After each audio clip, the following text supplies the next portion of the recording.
In what may be a news story that surprises absolutely no one who is moderate or conservative, probably would surprise the left. Or actually, no, I'm sorry. The left would not be surprised by the story. They would just think it's fake news.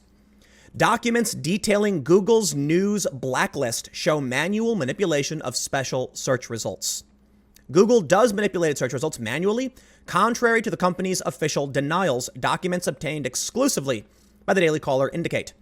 2 official policies dubbed the misrepresentation policy and the good neighbor policy inform the company's XPA News blacklist, which is maintained by Google's trust and safety team. T&S will be in charge of updating the blacklist as when there is a demand, reads one of the documents shared with the Daily Caller. The deceptive news domain blacklist is going to be used by many search features to filter problematic sites that violate the good neighbor and misrepresentation policies, the document says. That document reads that it was approved by Nyack at Hera, I don't know what this at symbol is, as of 8/13/2018. Ben Gomes is Google's head of search, who reports directly to CEO Sundar Pichai. Pandu Nayak is a Google fellow, and Paul Har is a software engineer, whose bio on Google's internal network MoMA indicates that he is also involved in fringe ranking, not showing fake news, hate speech, conspiracy theories, or science medical history denial unless we're sure that's what the user wants. Think about the nightmare dystopia we live in. We do. Look at the fat shaming. It is ableism. It is wrong. Social justice activists will come for you if you insult fat people. I made a video a couple days ago, like last week, talking about, okay, what about smoke shaming? We know being overweight is bad for you, but of course, by all means, if you want to be, fat and not exercise, I have no problem with that. Okay, I would encourage you to be healthy, but I recognize it's America. Do your thing. Same thing with smoking. I hate the smell of cigarettes. I do not like people smoking around me. But hey, man, go outside, have a cigarette. I got no beef. You do your thing. This is what America's all about. But why are we smoke shaming people? Why are people going on TV? You see the problem with the idea of deranking what should or shouldn't be allowed. Okay, we know it's bad to be fat, but is that hate speech? Yeah, it is. It's ableism to a lot of people, and they get mad at you for it. But let's get real here. What if today they say science medical history denial? Who the living is the authority on what is or isn't true? Okay, did you know that cigarettes were healthy at one point? If someone came out right now and said certain thing is not healthy, and the establishment told you to shut up, what do? Well, Google thinks we should remove you. Facebook thinks we should remove. Twitter thinks, or that we should derank you, and people shouldn't be allowed to see this information. I am no fan of people who deny medical science, of course. But I also recognize that when science changes, it's usually an upstart presenting new data, and it's not universally accepted right away. The problem here is it's not, even outside of medical, I think that's the best example. If someone wants to give you an example of why banning fake news or banning speech is a problem, say this: asbestos used to be considered safe. Now people are getting lung diseases from it. Smoking used to be safe. People used to literally put cocaine in their soda. All right. So when we learn about things, they're not widely accepted like it is mainstream. There were advertisements saying our doctor recommends healthy cigarettes. Today, they say no, it causes cancer. Let's read on.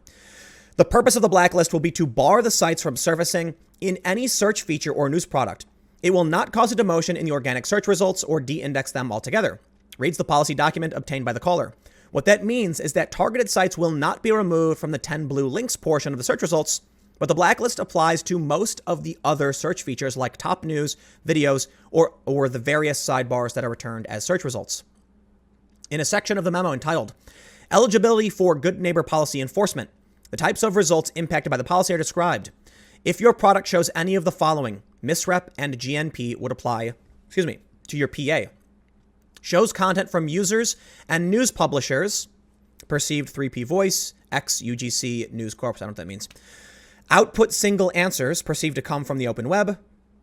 Shows content owned, licensed, or edited by Google.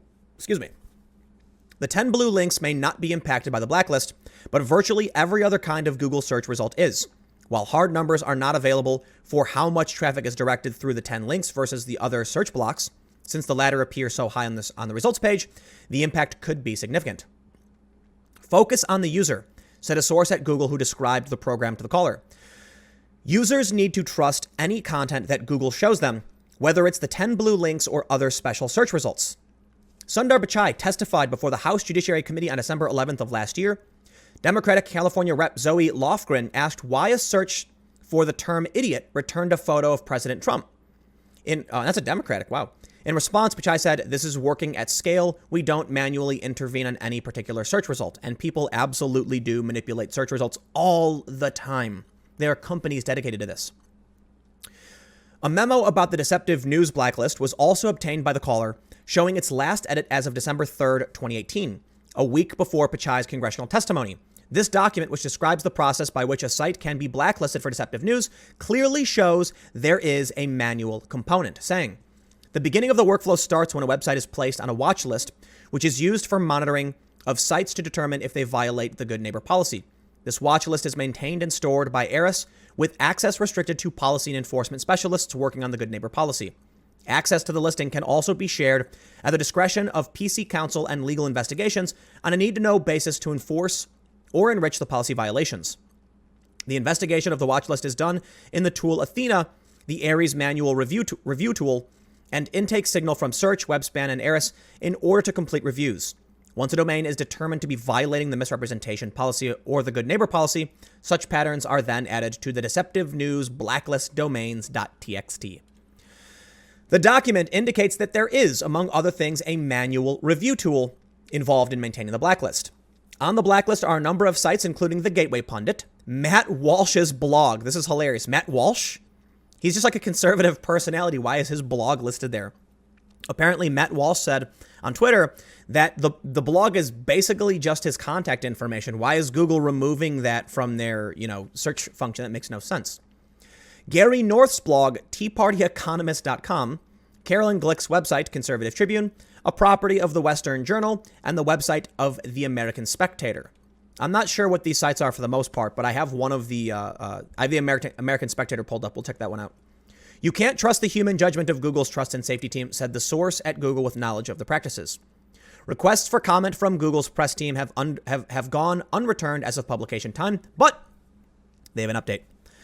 A Google spokesperson provided the following statement to the Daily Caller after the story was published. "We do not manually determine the order of any search result, nor do our algorithms or policies attempt to make any judgment on the political leanings of a website." Daily Caller never said you did. Daily Caller did not assert any of these things were the case. They said you're blocking them from other aspects of search, not the immediate 10-link search results. Our Google News inclusion policies are publicly available online. They provide guidelines on content and behaviors for matters like sponsored content, deceptive practices, and more. Sites that do not adhere to these policies are not eligible to appear on news surfaces or in information boxes in search. These policies do not impact the way these sites appear in organic blue link Google search results, which we know because the Daily Caller said that. You basically Google confirmed it. As far as I can tell, it looks like a confirmation. Let me make a point to you. Bernie Sanders once made a statement, and it's been a while since I read this, but it was something about unemployment, black youth unemployment in inner cities was about 50%. PolitiFact said mostly true. Donald Trump said the exact same thing. All right, basically the same thing. PolitiFact said mostly false. You know why? Mostly true and mostly false mean basically the exact same thing. If someone is 51% correct, they're mostly right.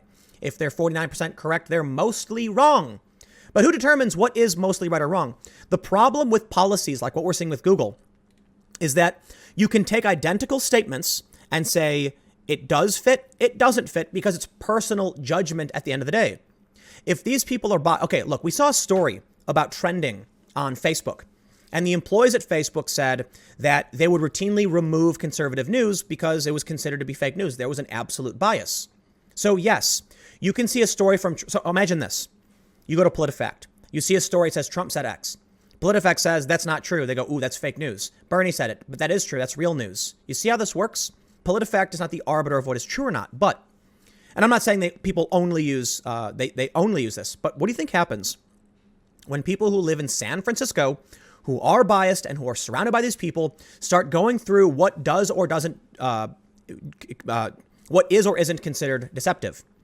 Bernie Sanders wasn't deceptive and Trump was on the exact same fact, the same talking point. So what do you think would happen when we scale that up? They're going to say, oh, this website, the Gateway Pundit, is deceptive, but Daily Kos isn't. In my opinion, both, like neither of those outlets are particularly good. But you can see how bias plays a role. The Spectator wrote about this. Google is blacklisting the American Spectator. Its CEO told Congress such things weren't going on. So what did they say specifically to Congress, right? Let's go back up, because I believe they mentioned this in the story. Let's see here. They say, Sundar Pichai testified before the House Judiciary Committee on December 11th of last year when he said, this is working at scale. We don't manually intervene on any particular search result. And this is where we play the game. Oh, search result. Yeah, but he was talking about the 10 blue links, right? Well, then they're safe. You see how this game is played? Oh, it's not lying to Congress. He was telling the truth. He meant search results, specifically the 10 links. It's a dangerous game. It is. Because people can lie and get away with it. You align yourself with the left and you can lie and publish fake news and people will assume it's true. At least people on the left will. The same can be true for the right, but I typically don't see that to be an issue.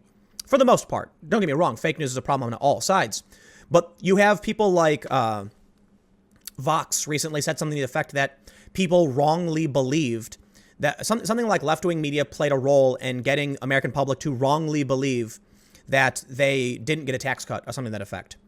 I don't trust many left-wing sources, and there are many right-wing sources I don't trust, but I see all too often websites like Vox lying. Straight up lying. Like when Ezra Klein claimed that I and Dave Rubin and others were reactionary right-wingers. Look, if you want to drag Dave Rubin, which I think is wrong, I think Dave Rubin is clearly like center left, and he's liberal on many positions. Don't put me into it, right? That's the problem I have. Listen, I will defend people like Dave. I will defend, Eric and Brett Weinstein, because what's true is true. What they meant to say, what they believe is what they mean and what they say. The same is true for Candace Owens. I'm not a big fan of her politics. I don't agree with her on a lot of things. But to believe that she was trying to praise Hitler is psychotic, and it's a lie. It's a willful misrepresentation. Vox wrote a story that was dragging Dave Rubin and others, and they wrote me into it. The Young Turks did the same thing. Okay, you guys want to poke a bear, go bother somebody? Leave me out of it. You know what I mean? But I will say this: stop lying about everybody. I got another video coming up for you in a few minutes. I will see you then.